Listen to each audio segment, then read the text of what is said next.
សម្បាយចិនពេលដែលគ្មានបងក្បែររួមខ្នើយរាល់អនុស្សាវរីយ៍ដែលពួកយើងសាងបំភ្លេចវាចោលចោលអើយចិនបងស្រឡាញ់តែត្រូវចោលចាញ់ព្រោះតែបងអត់តម្លៃហើយបងឆ្លាតជាប់រូបស្រីមិនដែលមានអ្វីមកចំនួនដំណៃនេះឡើ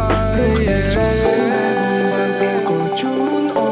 នដូចការស្រពន់មួយទ្រូងដែលរូបនេះស្ងួនបានជូនបងស្រឡាញ់មិនអាចបំភ្លេចហេតុអ្វីក៏អូនបំ